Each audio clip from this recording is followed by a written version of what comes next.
Do you like pizza? आज तक का सबसे एक्सपेंसिव पिज्जा कब खाया था, कुछ याद है? मैं एक बार डेनमार्क में खराब वेदर की वजह से एक होटल में फंस गया और वहां देयर वाज नो ऑप्शन, सो मुझे 85 यूरोज का एक पिज्जा लेना पड़ा था। That's about 7500 rupees for one pizza. And I was thinking कि यार आज खर्चा कुछ ज्यादा हो गया, बट फिर मैंने सोचा कि चलो एटलीस्ट मेरे साथ इतना बुरा तो नहीं हुआ जितना लाजलो भैया के साथ हुआ था। लाजलो भैया को जानते हो? नहीं?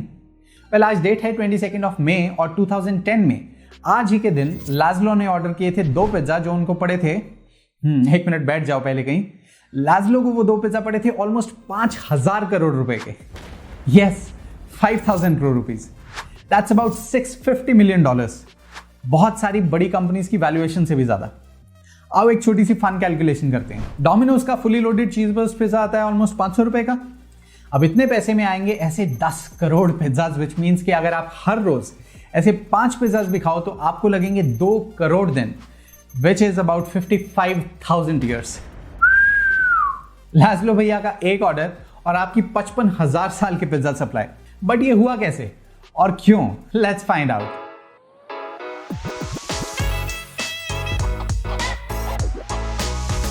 आई एम श्योर आजकल आप बिटकॉइन का नाम काफी सुन रहे होंगे। Bitcoin. Bitcoin owners will only accept bids that are made in Bitcoin. हर कुछ साल में जब जब बिटकॉइन का प्राइस तेजी से बढ़ता है या घटता है तो चारों तरफ इसके चर्चे तेज हो जाते हैं। टीवी से लेकर इंस्टाग्राम तक, न्यूज से लेकर उबर ओला वाले भैया तक सब बिटकॉइन की बात करने लगते हैं। बिटकॉइन वर्ड सुनकर काफी सवाल आपके माइंड में आते होंगे, जैसे कि इतना महंगा क्यों है, काम कैसे करता है, माइनिंग क्या होती है, क्यों इसकी कीमत इतनी तेजी से बढ़ रही है, इसके पीछे की स्टोरी क्या है, एंड मोस्ट इंपॉर्टेंटली क्या मुझे बिटकॉइन में इन्वेस्ट करना चाहिए या नहीं। You are absolutely at the right place, क्योंकि we are doing a complete video series on cryptocurrencies और इस सीरीज में आपको इन सभी सवालों का जवाब मिलेगा। अगर क्रिप्टो को अच्छे से समझना चाहते हो तो फटाफट से सब्सक्राइब कर लो और इस सीरीज के सभी एपिसोड्स जरूर देखना। आज सीरीज के फर्स्ट एपिसोड में बात कर लेते हैं बिटकॉइन के पीछे की स्टोरी की। Although it's a true story, पर यह कहानी इतनी फिल्मी है कि अच्छी अच्छी थ्रिलर मूवीज को भी पीछे छोड़ दे। The story begins in 2008। ये वो साल था जब अमेरिका में कुछ बड़े बैंक्स खुद ही बैंकरप्ट हो गए थे और लाखों लोगों का पैसा डूब गया था।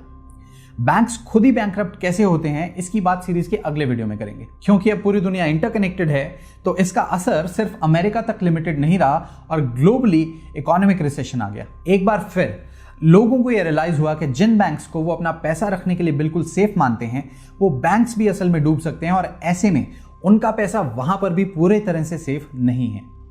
शायद आप जानते होंगे कि इंडिया में भी अगर कोई बैंक डूब जाता है जहां आपकी लाइफ सेविंग्स रखी हैं, तब भी आपका सिर्फ 5 लाख रुपए का अमाउंट ही इंश्योर्ड है। बेशक आपके 5 करोड़ रुपए बैंक में रखे हों, बैंक दिवालिया होने के केस में आपको सिर्फ 5 लाख रुपए ही वापस मिल पाएंगे, वो भी बड़ी जद्दोजहद के बाद। कुछ याद आ रहा है ये सब सुनकर? यस।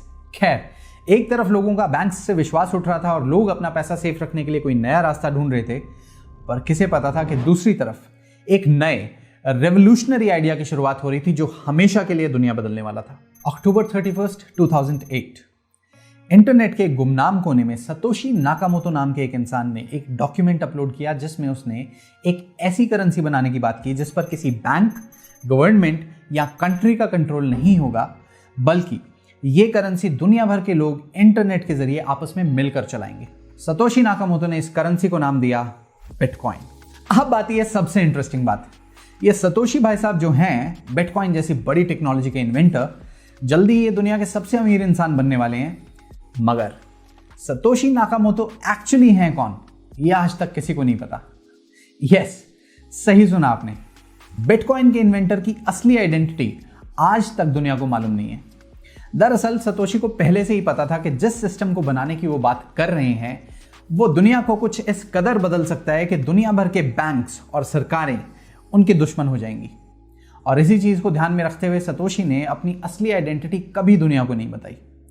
एक ऐसी दुनिया में जहां लोग नाम और शोहरत के पीछे भागते हैं, इतनी बड़ी इन्वेंशन करके भी अपनी आइडेंटिटी को सीक्रेट रखना अपने आप में एक बहुत बड़ी बात है। अब असल में ये सतोशी कोई एक शख्स, वन सिंगल मैन और वुमन हो सकते हैं, या फिर कुछ लोगों का एक ग्रुप भी। ऐसा भी हो सकता है कि किसी देश की गवर्नमेंट या इंटेलिजेंस एजेंसी इस नाम के पीछे हो। कुछ लोगों का तो यह भी मानना है कि सतोशी कोई एलियन या टाइम ट्रैवलर हैं जिसने फ्यूचर से वापस पीछे आकर ये फ्यूचर की टेक्नोलॉजी हम इंसानों के साथ शेयर की है। अब अगर देखा जाए तो हमें क्या पता कि आप हाँ, आप जो वीडियो देख रहे हो, क्या पता आप ही सतोशी हो?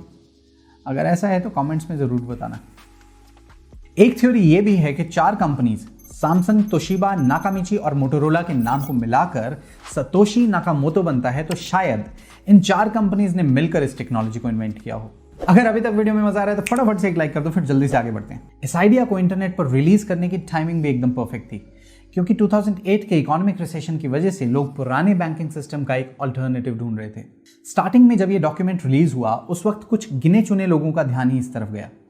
सतोशी ने पहले खुद ही बिटकॉइन सॉफ्टवेयर डेवलपमेंट शुरू की, but soon enough something very interesting happened. Internet पर कुछ और लोगों ने सतोशी को इस काम में हेल्प करना शुरू कर दिया।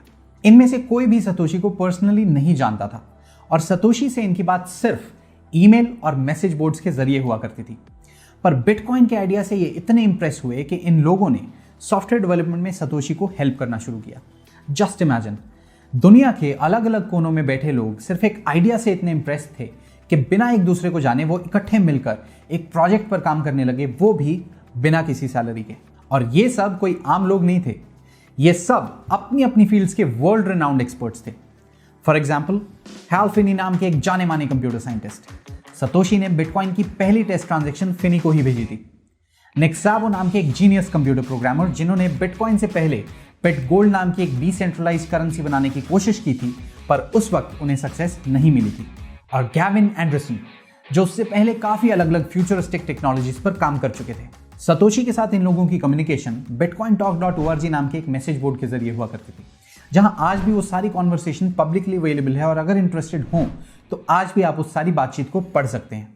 अब तक की कहानी में बिटकॉइन सिर्फ एक एक्सपेरिमेंटल टेक्नोलॉजी थी जिसकी कोई वैल्यू नहीं थी, पर हर रोज कुछ और नए लोग इसमें इंटरेस्ट दिखा रहे थे। फिर मई 22, 2010 यानी आज से एग्जैक्टली 11 साल पहले कुछ ऐसा हुआ जिसने बिटकॉइन को पहली बार एक कीमत दी।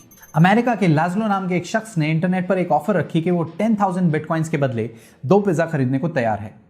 इस ऑफर को देखकर कैलिफोर्निया के जेरेमी ने लाजलो के घर 2 पिज्जा डिलीवर करा दिए और बदले में लाजलो ने जेरेमी को अपने ऑफर के अकॉर्डिंग 10,000 बिटकॉइंस ट्रांसफर कर दिए। This purchase of pizza became a part of history, क्योंकि ये पहली बार था जब दुनिया में किसी ने बिटकॉइन इस्तेमाल करके कुछ खरीदा था। एक बिटकॉइन की कीमत अभी कुछ ही दिन पहले 50 लाख रुपए तक पहुंच गई थी। इस हिसाब से 10,000 बिटकॉइन का यह पिज्जा ऑर्डर बना 5,000 करोड़ रुपए का। आज इतनी कीमत में आप एक प्राइवेट आइलैंड खरीद कर उस पर एक नई कंट्री खड़ी कर सकते हो। अकॉर्डिंग टू दिस ट्रांजैक्शन एक बिटकॉइन की कीमत बनी लगभग 10 पैसे, जो आज बन चुकी है 45 लाख रुपए। यानी अगर तब आपने सिर्फ 10 रुपए के बिटकॉइन खरीदे होते तो आज आपके पास होते 45 करोड़ रुपीस।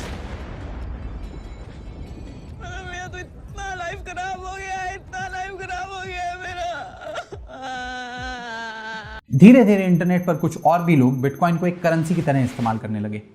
उन्हीं दिनों विकीलीक्स नाम की एक वेबसाइट ने अमेरिकन गवर्नमेंट के कुछ सीक्रेट फाइल्स लीक कर दी। विकीलीक्स का ये करना सही था या गलत, इस बारे में सबका अपना ओपिनियन है, पर दुनिया भर से बहुत से लोग विकीलीक्स की सपोर्ट में थे और इन्हीं लोगों की डोनेशंस के ऊपर विकीलीक्स चल पा रहा था। इस इंसिडेंट के बाद अमेरिकन गवर्नमेंट ने विकीलीक्स की फंडिंग के सब रास्ते बंद कर दिए, पर एक रास्ता था जो अमेरिकन गवर्नमेंट भी बंद नहीं कर सकती थी और वो था बिटकॉइन।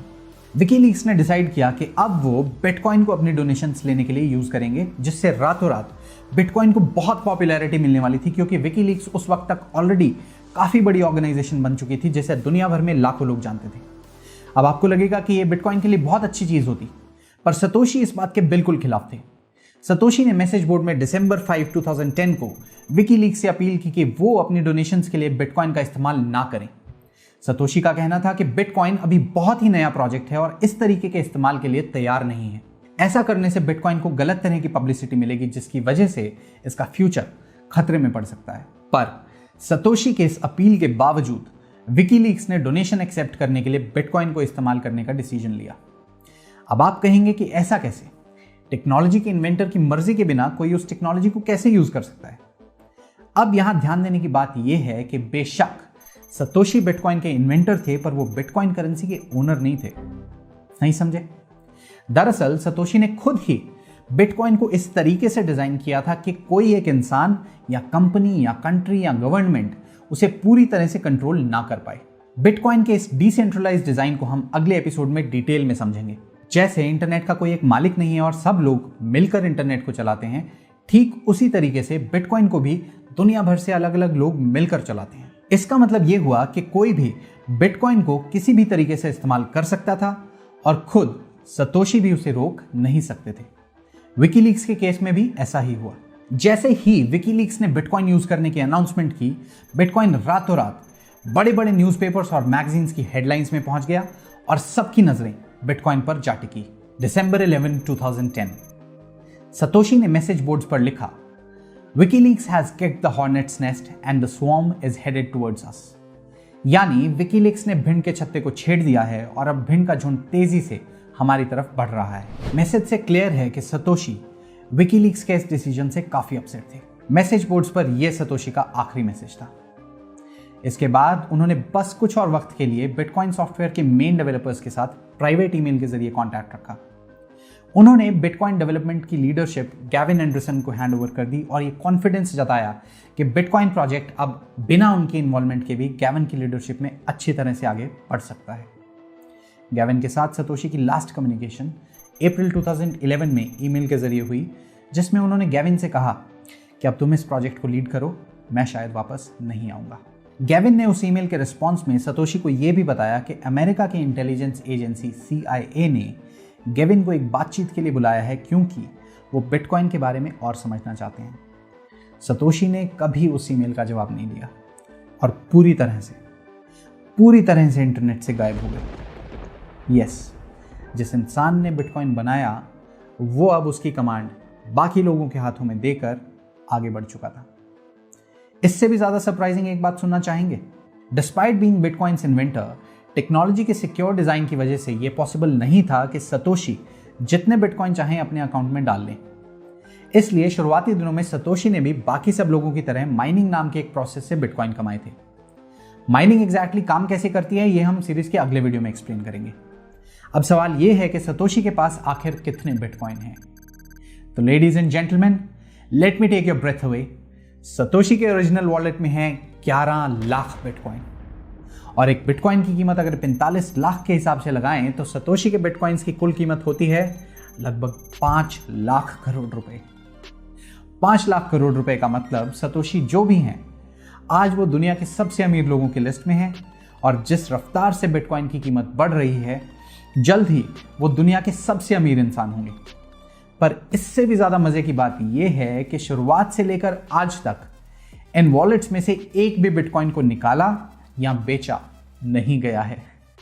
यानी सतोशी अगर चाहें तो अपने बिटकॉइन बेचकर दुनिया के सबसे अमीर इंसान बन सकते हैं। इसके बावजूद उन्होंने आज तक एक भी बिटकॉइन नहीं बेचा। इस बात पर काफी लोगों को विश्वास नहीं होता, इसलिए आज सतोशी कहां हैं इसको लेकर अलग अलग थ्योरीज देते रहते हैं। कुछ कॉन्स्पिरेसी थ्योरीज कहती हैं कि सतोशी एक्चुअली एक टाइम ट्रैवलर थे जो हमें ये टेक्नोलॉजी देकर वापस फ्यूचर में जा चुके हैं। वहीं कुछ लोग ये कहते हैं that he or she was an alien who has now gone back to the home planet. कुछ लोग ये भी कहते हैं कि किसी इंटेलिजेंस एजेंसी ने सतोशी को आइडेंटिफाई करके किडनैप कर लिया है। तो कुछ ये that he or she may not even be alive anymore. पर सतोशी जो भी हैं वो आज अपनी क्रिएशन को इतना बड़ा बनता देखकर मन ही मन खुश जरूर होते होंगे। सतोशी की असली आइडेंटिटी को लेकर हजारों लोगों ने इन्वेस्टिगेशन करने की कोशिश की और कई बार अलग अलग कयास लगाए, पर आज तक इस बारे में कोई कॉन्क्लूसिव प्रूफ नहीं मिला है। मार्च 2014 में न्यूज़वीक नाम के एक मैगजीन ने एक खबर छापी जिसमें उन्होंने कहा कि कैलिफोर्निया में रहने वाले डोरियन नाकामोतो नाम के इंसान ही असली सतोशी हैं। हालांकि डोरियन ने इस बात से साफ इनकार कर दिया। और चेक दिस आउट, अपनी 3 साल की साइलेंस को तोड़ते हुए सतोशी ने एक दूसरे मैसेज बोर्ड पर अपने अकाउंट से लिखा, I am not Dorian Nakamoto. वो आखिरी बार थी जब सतोशी ने इंटरनेट पर अपने किसी भी अकाउंट से कुछ भी पोस्ट किया था। सतोशी असल में कौन है ये मिस्ट्री आज तक बरकरार है, पर वो जो भी हैं इसमें कोई शक नहीं कि वो एक जीनियस हैं जिन्होंने वक्त से बहुत आगे की टेक्नोलॉजी को इन्वेंट किया। शायद इसलिए भी कुछ लोग सतोशी को एक टाइम ट्रैवलर मानते हैं। सवाल बस ये है कि सतोशी अपने बिटकॉइन कभी बेचेंगे या नहीं। आपको क्या लगता है? नीचे कमेंट बॉक्स में जरूर लिखना। इस क्रिप्टो सीरीज के अगले एपिसोड्स में हम बात करेंगे कि बिटकॉइन एग्जैक्टली काम कैसे करता है, इसकी कीमत इतनी तेजी से क्यों बढ़ रही है और दुनिया भर की गवर्नमेंट्स और बैंक्स को इससे क्या खतरा है। I guarantee those videos will blow your mind, so don't forget to subscribe ताकि वो वीडियोज आपको मिल सकें। चैनल अभी नया है and your support matters a lot. आपका एक एक लाइक और कमेंट पूरी टीम को मोटिवेट करता है और हमें बताता है कि कोई ये वीडियोस देख भी रहा है या नहीं। और हाँ, सबसे इंपॉर्टेंट बात, आज की वीडियो में हमने जो भी बात की, do not take any of that as investment advice, क्योंकि इसमें कोई शक नहीं कि बिटकॉइन के पीछे की टेक्नोलॉजी बहुत इंप्रेसिव है, बट इसका ये मतलब बिल्कुल भी नहीं कि बिटकॉइन एक अच्छी इन्वेस्टमेंट भी है। आपको बिटकॉइन में इन्वेस्ट करना चाहिए या नहीं, इसकी बात इसी सीरीज के एक दूसरे एपिसोड में कर लेंगे। This is Sarthak signing off. I will see you in the next one. Till then, stay curious.